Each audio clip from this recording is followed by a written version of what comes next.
ఈరోజు నెల్లూరు నగరంలో ఎన్నో సంవత్సరాల నుంచి ఈ నగర అభివృద్ధి కోసం ఎదురు చూస్తున్న నెల్లూరు నగర ప్రజలందరికీ ఈరోజు శుభవార్త. మన నెల్లూరుని స్మార్ట్ సిటీ జాబితాలో చేర్పించడం మీ అందరూ వినుంటారు. ఒక నెల ముందు ఈ యొక్క స్మార్ట్ సిటీ జాబితాలో ఆంధ్రప్రదేశ్ ప్రభుత్వం 6 సిటీస్ని స్మార్ట్ సిటీస్గా చేయాలని ఒక నిర్ణయం తీసుకుంది. ఏదైతే ఈ 6 సిటీస్కి సెంట్రల్ గవర్నమెంట్ నుంచి ఎటువంటి స్మార్ట్ సిటీస్ చేయడానికి స్మార్ట్ సిటీ హెడ్ కింద ఏమి బెనిఫిట్స్ ఇవ్వకపోయినా పూర్తి ఖర్చులు, పూర్తి నిధులు మొత్తం స్టేట్ గవర్నమెంట్ పెట్టి, ఎందుకంటే ఈ 6 సిటీస్ కానీ ఆంధ్ర రాష్ట్ర అభివృద్ధికి చాలా కీలకమైన 6 సిటీస్. దాంట్లో నెల్లూరు నగరం ఒకటి, కర్నూలు, ఏలూరు, అనంతపూరు, శ్రీకాకుళం, ఒంగోలు. ఈ 6 సిటీలు కానీ ఈ యొక్క రాష్ట్ర ప్రభుత్వం స్మార్ట్ సిటీ చేయాలని నిర్ణయించుకుంది.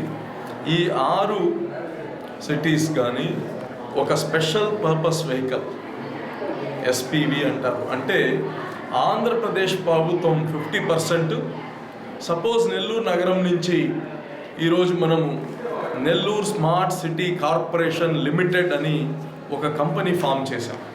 అది 50% ఆంధ్రప్రదేశ్ ప్రభుత్వం, 50% నెల్లూరు మున్సిపల్ కార్పొరేషన్. ఇది కంపెనీస్ యాక్ట్ ప్రకారం దీన్ని ఫామ్ చేయడం జరిగింది.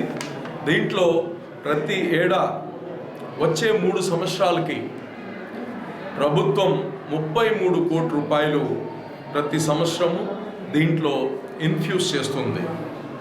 ఈ యొక్క డబ్బులతో ఈ యొక్క smart city, Nellore smart city corporation నగర ప్రజలందరూ ఈ నెల్లూరు నగరం వచ్చే 10 సంవత్సరాలకి ప్రజల యొక్క ఆకాంక్షలు ఏమున్నాయి, నగరానికి ఏం అవసరం, ట్రాన్స్పోర్టేషన్, గ్రీనరీ, డెవలప్మెంట్, ఇన్ఫ్రాస్ట్రక్చర్ ఏం కావాలో వీళ్ళందరూ ప్రజల యొక్క అభిప్రాయాలు తెలుసుకొని ఆ యొక్క ప్రాజెక్ట్ చేయడానికి ఎంత నిధులు అవుతాయో, ఒకవేళ అవసరమైతే ఈ కంపెనీ ఏదైతే ఉందో Nellore smart city corporation limited అవసరమైతే ఆ పీపీపీ మాడ్యూల్లో కానీ ఆ యొక్క పార్ట్నర్షిప్ని తీసుకొని వచ్చి దీన్ని డెవలప్ చేయడం, అవసరమైతే బ్యాంక్ నుంచి రుణాలు తీసుకొని వచ్చి సెల్ఫ్ సస్టైన్ అయ్యేటువంటి ప్రాజెక్ట్స్ని దీన్ని ఎస్టాబ్లిష్ చేయడం.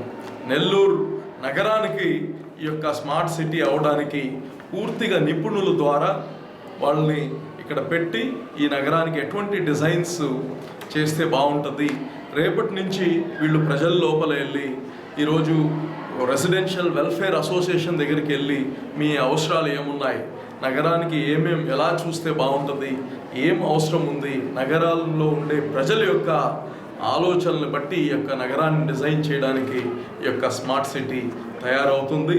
దీనికి ప్రత్యేకంగా మన ముఖ్యమంత్రి నారా చంద్రబాబు నాయుడు గారికి, అలాగే మన మంత్రి నారాయణ గారికి ప్రత్యేక నెల్లూరు నగర ప్రజలందరి తరఫున కృతజ్ఞతలు తెలియచేస్తున్నా. ఈరోజు ఈ యొక్క కార్పొరేషన్లోనే దీని యొక్క ఆఫీస్ కానీ ఇక్కడనే పెట్టడం జరుగుతుంది.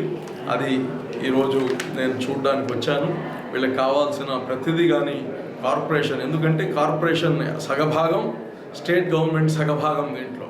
సో ఇక్కడ వాళ్ళకి కావాల్సిన ప్రతి ఏర్పాట్లు కానివ్వండి, వాళ్ళకి కావాల్సింది మొత్తం మనమే ఇక్కడి నుంచి వాళ్ళతో కోఆర్డినేట్ చేసుకొని ఈ నెల్లూరు నగరాన్ని స్మార్ట్ సిటీలో మార్చడానికి ఏది కానీ ఫస్ట్ నిధులు కావాలి.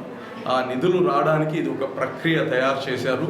దీని ద్వారా స్పెసిఫిక్గా ఆ స్మార్ట్ సిటీ పైనే కాన్సన్ట్రేషన్ చేయడానికి ఒక టీం పనిచేస్తుంది, ఒక వ్యవస్థ ఉంటుంది. కాబట్టి ఈ యొక్క స్మార్ట్ సిటీని ఈజీగా డెవలప్ చేయడానికి ఉంటుంది. సపోజ్ మన కార్పొరేషన్ నుంచి ఒక కమిషనర్ని తీసుకుంటే ప్రతి పని ఆయన చేయాల్సి వస్తుంది, ప్రతి మీటింగ్కి అటెండ్ అవ్వాల్సి వస్తుంది. ఒక స్పెసిఫిక్ ఒక డిపార్ట్మెంట్గా దీన్ని క్రియేట్ చేసి వాళ్ళ పని మొత్తం ఇన్ఫ్రాస్ట్రక్చర్ డెవలప్మెంట్ చేయడం, నగరానికి డిజైన్ చేయడం, ఏమేమి చేస్తే అవి అన్నిటినీ ఎగ్జిక్యూట్ చేపించడం. కాబట్టి చాలా తొందరగా ఈ నగరం డెవలప్ అవ్వడానికి, మైక్రో లెవెల్ డిజైన్స్ చేయడానికి ఈ యొక్క ది నెల్లూరు స్మార్ట్ సిటీ నిజంగా మనందరి యొక్క ఆలోచనలు, మనందరి యొక్క కోరికల ప్రకారము నెల్లూరు నగరం తయారవుతుందని నేను పూర్తిగా నమ్ముతున్నా. చాలా తొందరలో వీళ్ళు ఈ యొక్క యాక్షన్లోకి వస్తారు. ఈ సంవత్సరం 33 కోట్లు కానీ ఈ యొక్క కొత్త కంపెనీకి దీనికి మనం రిలీజ్ చేయడం కానీ జరుగుతుందని కానీ తెలియజేస్తున్నాం.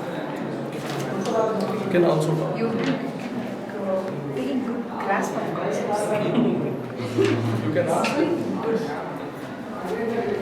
questions.